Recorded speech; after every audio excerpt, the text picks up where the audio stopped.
For so long, the only progress I made was when I had that 3 a.m. motivation. And as you know, because you might have experienced this, it might last for a few days and then it kind of patters out. It's like when you were younger, like year 10 or something, and you started drop shipping and you started off all good, and then after a few days, you kind of got a bit bored and you stopped doing it. And for literal years, what I realized I was doing wrong is I was trying to feel motivated before I did the hard work, when actually it's the opposite. The action leads to momentum, which then leads to motivation. Proper long-term motivation is looking at the results of the hard work you've put in. So you got to optimize for momentum. And the way you can do this is shrinking your task to something so small it feels stupid. So say you want to do 2 hours of studying, literally just open your textbook. You want to clean your whole room, literally just pick up one thing. Or start on one area. Not only does this build momentum, but once you start, it's like if you said you were going to open a book and read one word. Once you start reading that one word, you'll probably keep going. You'll probably do like 5 or 6 pages. And another thing that helps is a start ritual.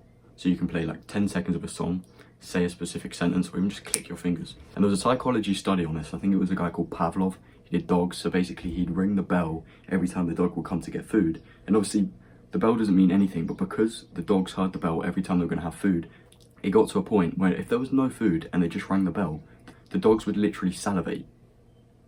So it proves if you have like an external stimulus, every time you do that external stimulus, you do something else.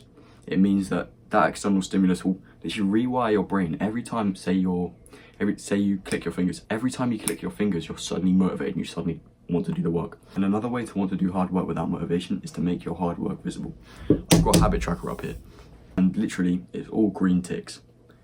That's so fucking powerful. When you're in a rut or something, you look up, there's ticks everywhere. When people come into your room, it's kind of like they can see how good you're doing because there's ticks all on your wall. Like, that's pretty cool.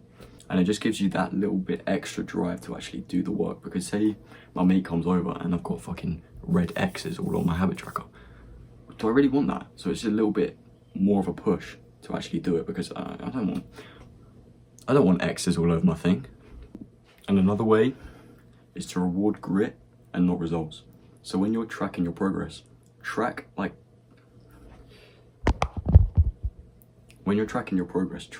the work you're putting in rather than your results.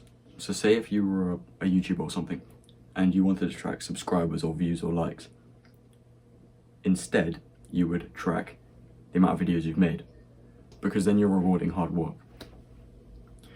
Obviously also pay attention to your subs and stuff, because then it's a reflection of how good your content is. But I mean, if you're struggling posting, then I do recommend tracking the amount of videos you made, because that's the most important thing. Once you can commit to posting regularly and it's not really a challenge for you anymore, then I would recommend tracking your subscribers, your likes, and stuff like that. Alright, thanks for watching. Check out the community in the description. Cheers.